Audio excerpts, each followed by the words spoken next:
Now what we have here is a transcript from the employment court hearings, and I'm about to cross-examine Keith Hadley McGregor. So what you'll see in here, that I asked them, in your brief of evidence you said that the individuals that you had questioned at the council were concerned with harm. How much of this was reputational and how much of it was believed to be physical harm? And Keith has responded both. They were both concerned about their reputations and concerned about potential physical harm. Then I ask him, okay, well, why would they be concerned about reputational harm if they've done nothing wrong?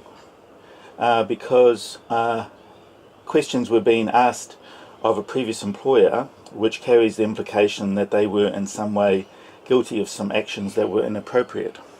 So this is pertaining to some information that I requested from Dacorum Borough Council in the UK, and just merely requesting the information has caused alarm bells to go off for Louise Miller, who previously worked there.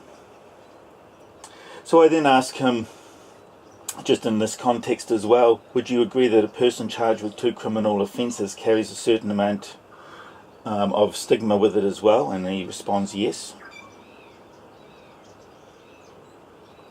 Would you agree that Tauranga City Council staff members you've spoken to have not been the subject of an employment investigation or criminal charges? And as far as he's aware, they've not been subject to that.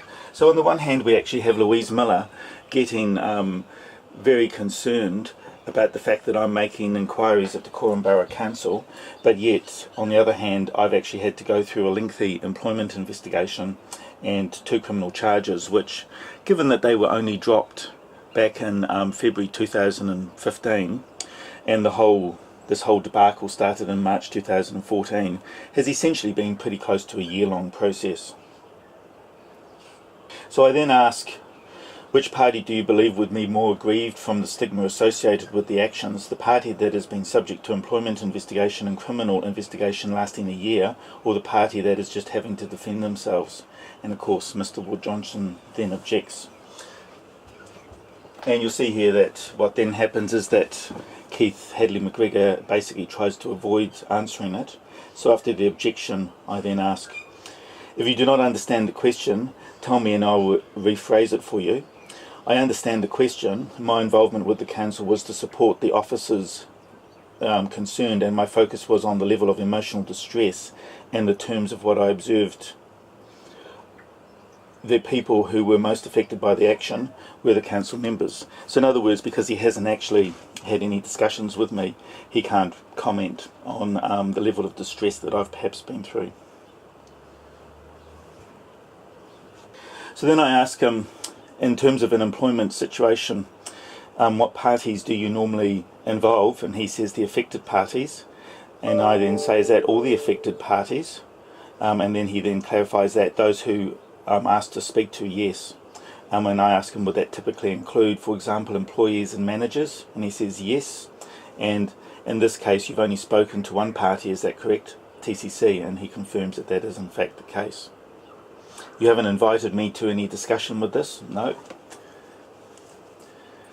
So then I ask him, during the discussion with TCC staff, were you provided with any summary about the matters investigated in the employment investigation? Were you provided with details about what the outcome of those investigations were? Yes. How many matters were investigated in the employment investigation, approximately? And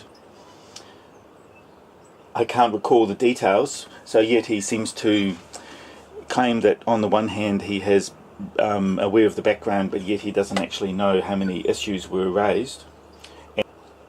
And then when I ask him a bit further, he then advises that he believes it was 2 or 3. So in my view, this here is somebody who's guessing, has absolutely no clue, and so the actual validity of the claim he's made that he's aware of the background is pretty hopeless. So I ask him, would he be able to tell me what those 2 or 3 issues were, and he's unable to do so.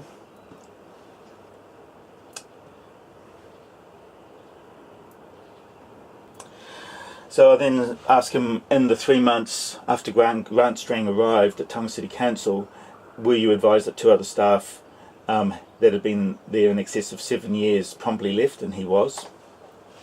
Do you believe there was any linkage between those two? The answer is they have no relevance to the reason I was called in.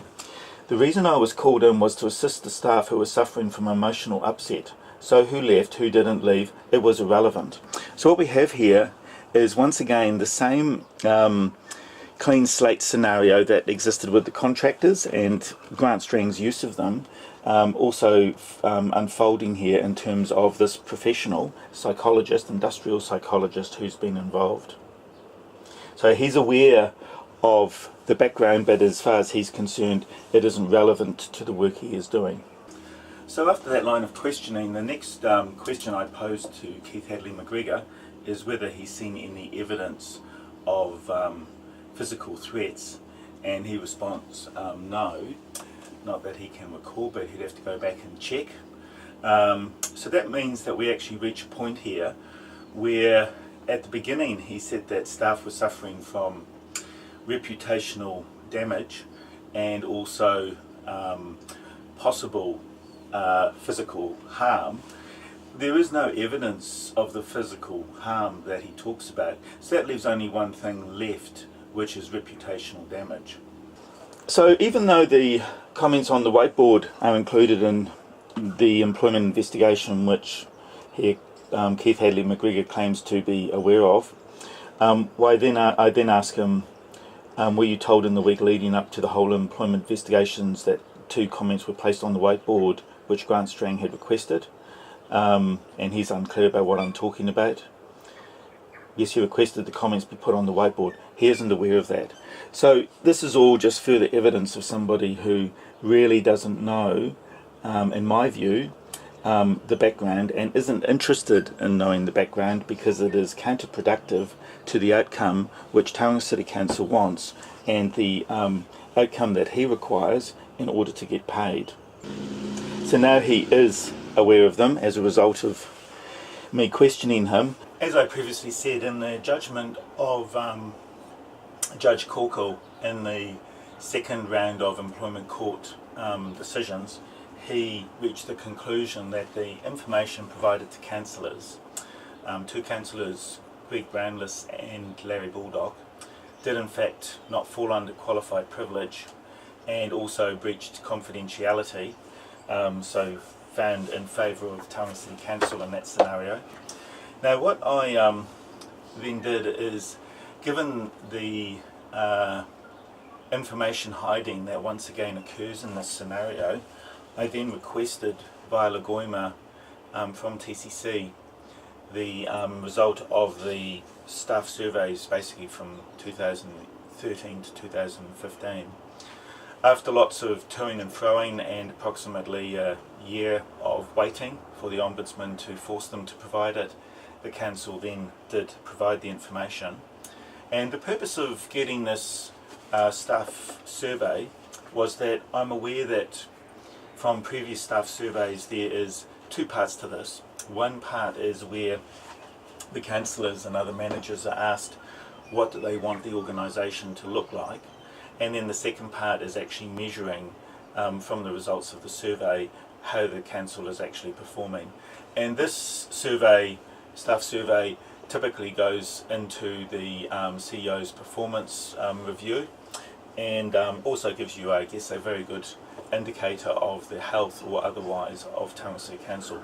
So the motivation behind getting this was really to see or in some way gauge the significance of the information that Judge Corkle prohibited being provided to the councillors, and get some idea as to whether or not that information would have been highly relevant or otherwise to them.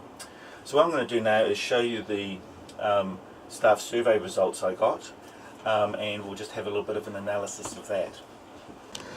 So this here is the response provided to me, and you'll see here that this is the staff survey, and this confirms that in conjunction with the communications with the Office of the Ombudsman in respect to the Council's refusal to provide the staff survey, it is now attached.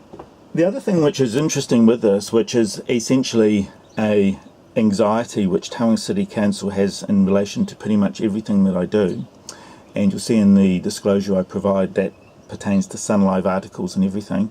You'll see here that it mentions, please note that this information is provided to you on a confidential basis and is not to be further distributed to any third party without express approval from Tauranga City Council.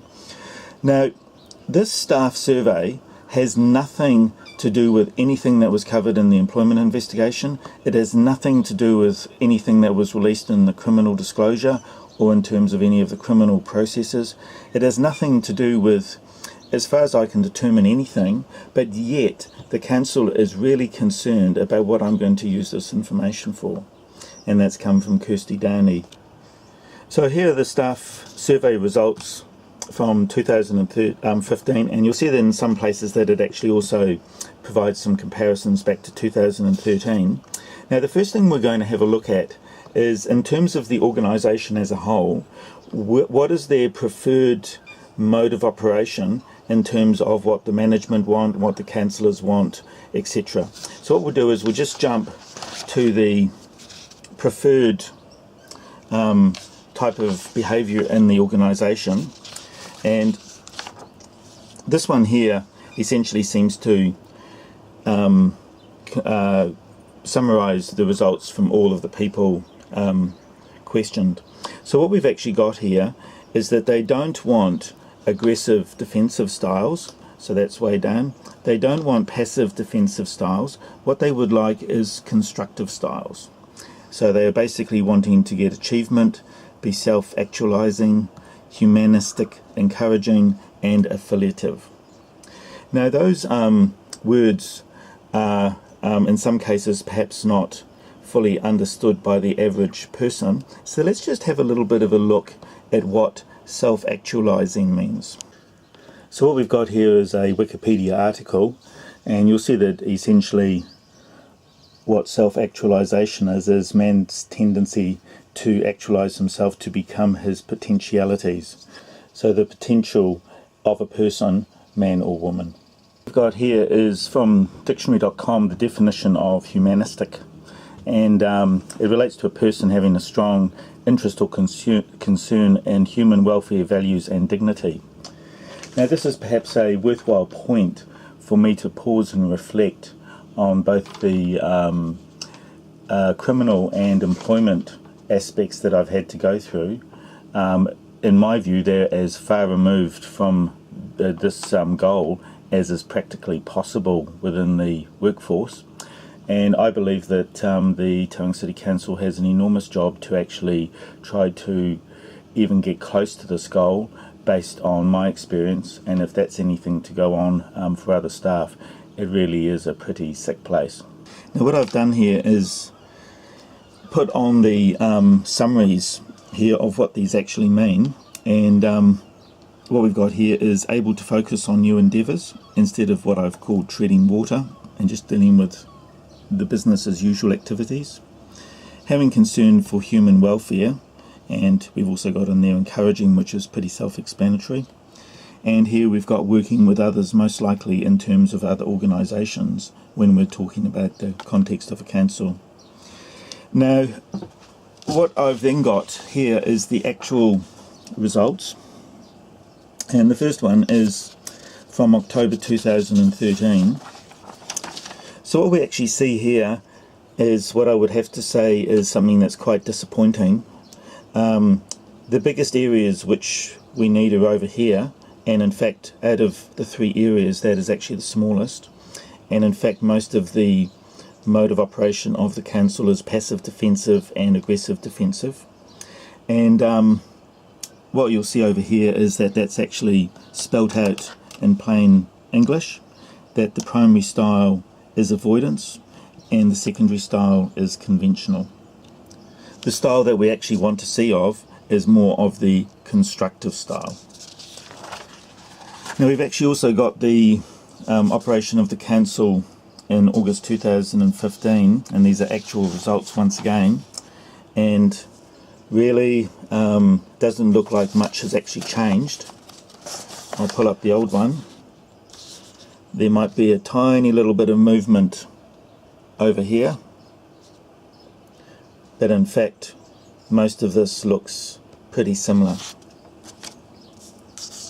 And this page here summarises it quite nicely. Since 2013, when the new management came in, through to 2015, in terms of those two pie charts, I would say they're pretty much within the era of, or margin of error, they're pretty much the same.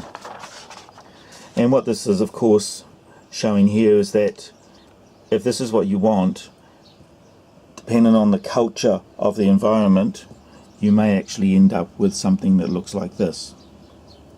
Quite different. Now what I'm going to do here is have a look at these goals which are listed here, which is what the organisation wants to achieve, and I'm going to map those against BOPLAS in terms of how BOPLAS measures against these. So what we'll do is have a bit of a look at that.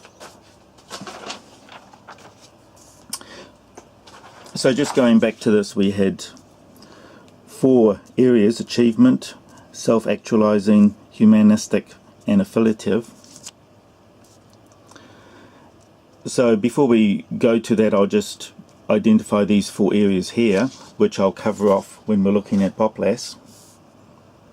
So the first one was achievement, and in my view, in order to have BOPLAS in operation, we have to have achieved something quite significant.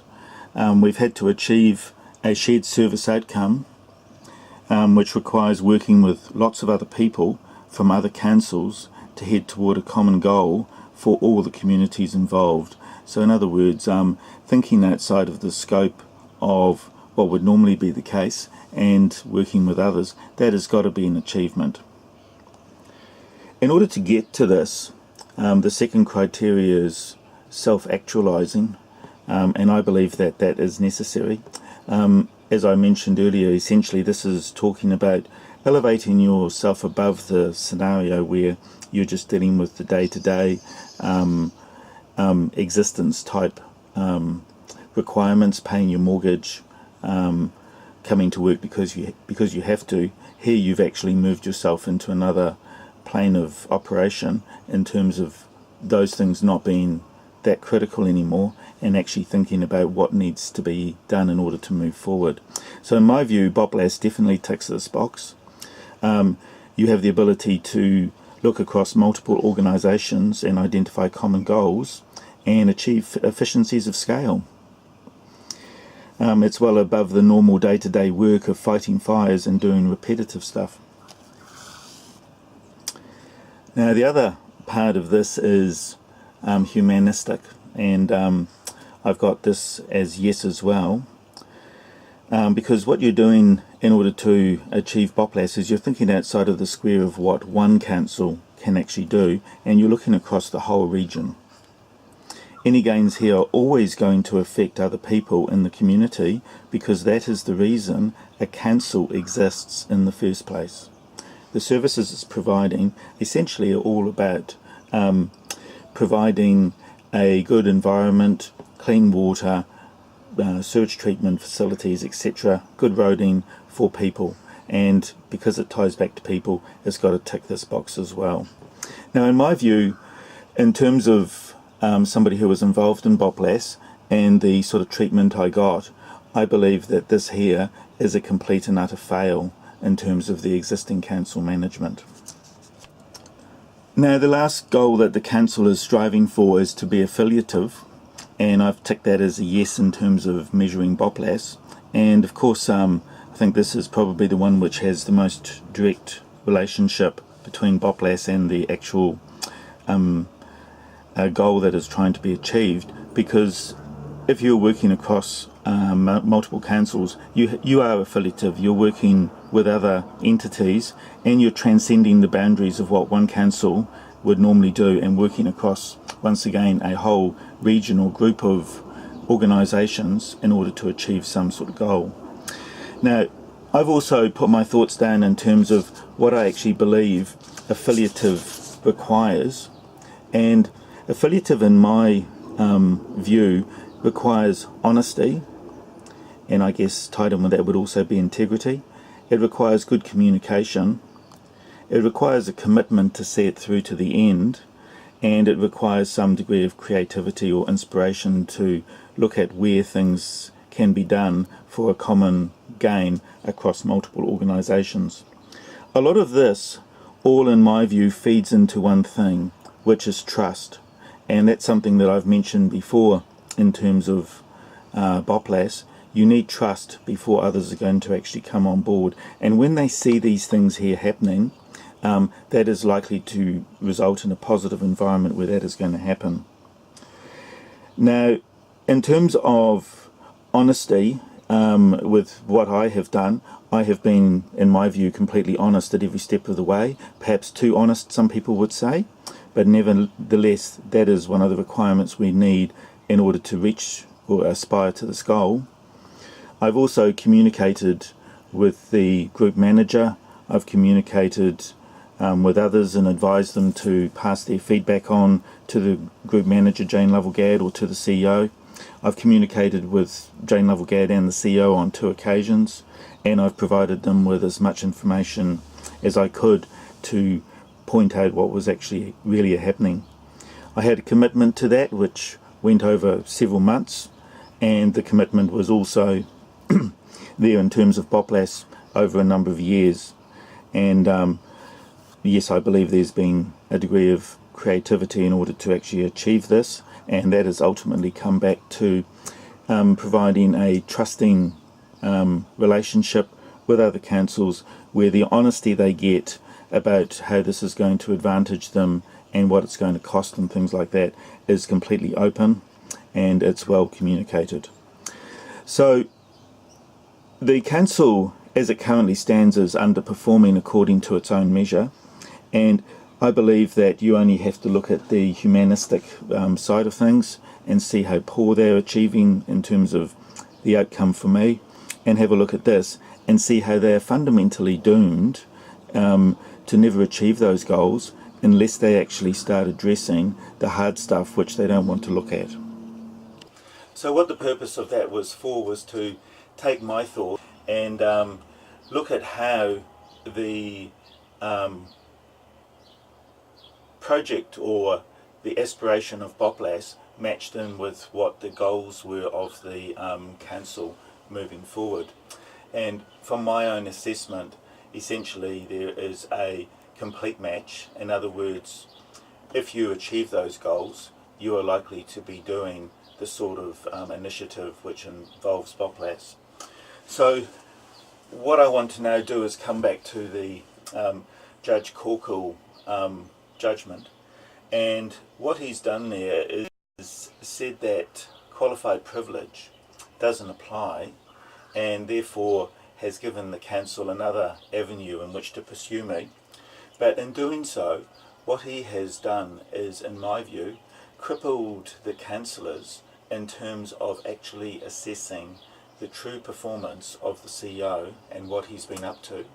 And in so doing, they may be sitting there wondering why things like the BOPLAS initiative don't seem to be going anywhere, and the answer is actually sitting there, but they're unable to get to it because of what Judge Corkle has essentially required to be withheld. Now, at the end of the day, we have a second part to this, which is that for the employment court for this particular matter came as a result of me providing information to Larry Baldock and Greg Brownless. And essentially the reason that the employment court claim was brought against me was because those 2 councillors didn't actually look at any of the information and essentially just passed it on to probably Kirsty Danny Maguire and then subsequently Matthew Ward Johnson. So what we have is another situation here whereby in order to move Tauranga City Council forward, or really any organisation, you can't just look at the nice things like putting some funding towards having some sort of film unit set up so that films can be made in Tauranga and all the nice things that you might want to do with the museum and art galleries and so on. You've also got to look at the unpleasant stuff that goes on and actually do something about that as well. So from my point of view, Both of those people, Larry Baldock and Greg Brownless, had a golden opportunity to actually get to the bottom of why the staff survey shows that the council is underperforming. They had something there which had direct correlation to the goals that the council was striving for, the 4 top goals that they themselves had identified, and they have actually pushed that aside and failed to do anything with it. And they're the only body of people who can actually in any way discipline, review the performance of SAC, or do anything to the CEO. So they have themselves chosen to essentially disable the functionality that they have been given by the community to make sure that the council moves forward. Well, that's my view anyway, and so I have a fairly negative view of those 2 councillors in terms of what they're really there for. They don't seem to really want to improve the council in my view, but I'll let you make your own judgment on that. Unfortunately, the other councillors weren't provided with that latest bundle of information, so I guess we can't really make a decision one way or the other in relation to them, but it does show the very